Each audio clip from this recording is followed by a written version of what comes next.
Shoutout mga meme ako. Good morning everyone. Update lang tayo sa stress na pinagdaanan natin. Ito tuloy-tuloy yung stress na pinagdaanan natin mga meme. At sumusobra pa. Sa dami nga ba naman ngayon ng hindi kinaya yung stress sa buhay. Ang dami talaga sa Facebook ngayon mga meme.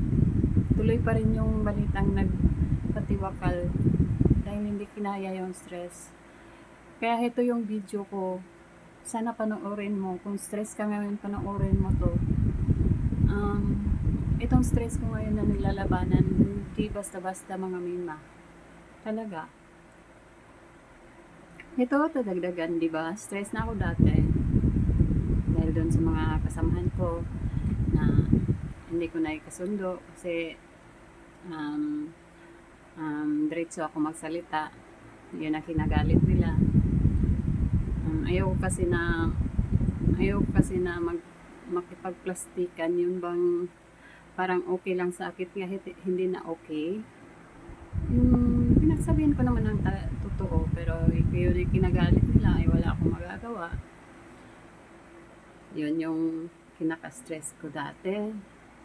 Dala pa yung mga problema ko sa mga anak ko na yun nga wala sa akin. Ito, sana mapulutan to ng aral sa mga nakapanood dyan. Tinatawagan ko yung mga sana i-subscribe yung channel ko at kapapulutan ng aral sa mga kabataan na sa mga tao dyan na nasa pagkaparehong sitwasyon ko. Iba-iba lang tayo ng mga problema, kaso nilalabanan natin. Dapat nating labanan. Hindi natin pwedeng idaan sa pagpapatiwakal kasi kasalanan yan sa Diyos.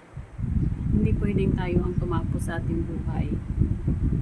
Ito nga, kahit stress ako, patuloy kong hinihiling sa Diyos na sana bigyan pa ako ng habang buhay. Kahit na stress mga mima, hindi naman natin makaya yung problema ko ipipilit natin. Ito na nga tayo sa stress natin ngayon. Nag-stop operation pa kami. Yun. Dagdag na naman sa stressful ko ngayon mga mi. Nag-stop operation kami. 1 month na mga mima ko. Wala akong trabaho. Nasa bahay lang ako.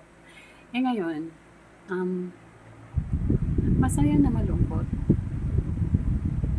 Masaya.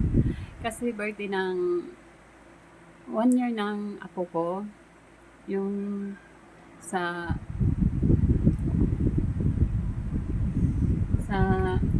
ano ko na bunso, yung bunso ko. Aga kasi siyang nag-asawa kasi nga wala siyang ginanagabay sa kanya. Ayan, nag-asawa siya doon. 1 year na yung anak niya ngayon. Panay nga ang chat sa akin na papuntahin ako kasi hindi ako nakapunta nung binyag niya nung December. Mima ko, wala akong kapira-pera, wala akong ambag, nahiya talaga ako. Inuunuhan talaga ako ng hiya mga mima ko. Kailangan ng kahit kunting hingi man lang nila, kahit 100, kahit 50, hindi ako makapagbigay kasi nga mahirap lang din yung buhay ko, yung trabaho ko tama-tama lang din sa amin sa pagkain, ganun, kasi konti lang yung kita sa pananahi, yun.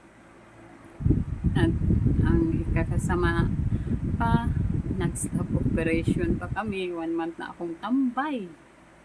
Ako, yun, ba? Pero pilit kong kinakaya, pilit kong kinakakayanin, at i-update ko pa rin kayo. At sana i-subscribe yung channel ko sa mga kapanood dito. Sana mapulutan nyo ng aral. At wag natin kitilin yung buhay natin dahil sa stress na yan. Sana tignan nyo yung sitwasyon ko kung paano ko nilalabanan yung stress. Nasa 43 taon na ako ngayon. Puro puro pait yung mga dinadanas ko. Pero ito patuloy akong lumalaban. Ang mga mima ko. Patuloy akong lumalaban. At patuloy pa rin tayong lumalaban mga mima. Okay? Huwag tayong susuko sa mga problema na yan. Tuloy na nga ka tayo sa pinagdaanan ko ngayon na stress. Yung feeling ba na mahiya ka kasi wala ka man lang ambag sa paglaki nila, na malaki sila na wala ka. Tapos punta ka lang na parang wala man lang dala. Nandito ko talaga alam ko ba yung form ng buhay ko, alam ko ba na hindi na dapat sa akin, hindi ko ipipilit yan. Parang iniisip ko ba na pwede naman talaga akong pumunta, pwede naman akong pumunta doon kasi nga ni-invite niya ako. Kaso mga mima ko talaga, titignan ko mamaya mga mima ko. Yung panganay ko, sabi niya, dadaanan lang daw niya ako.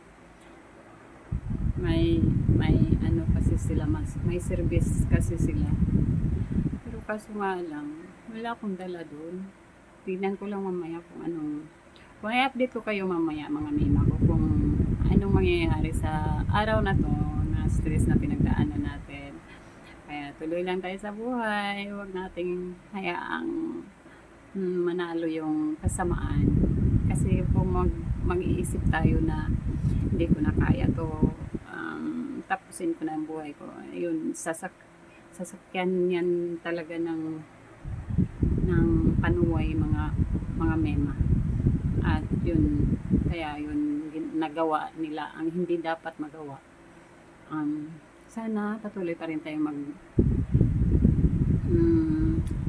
patuloy tayong manalig sa Diyos at ipagpasa Diyos natin ang lahat. Hindi natin kontrolado yung buhay natin, hindi natin kontrolado yung sitwasyon, at sana gabayan pa tayo ng Panginoon.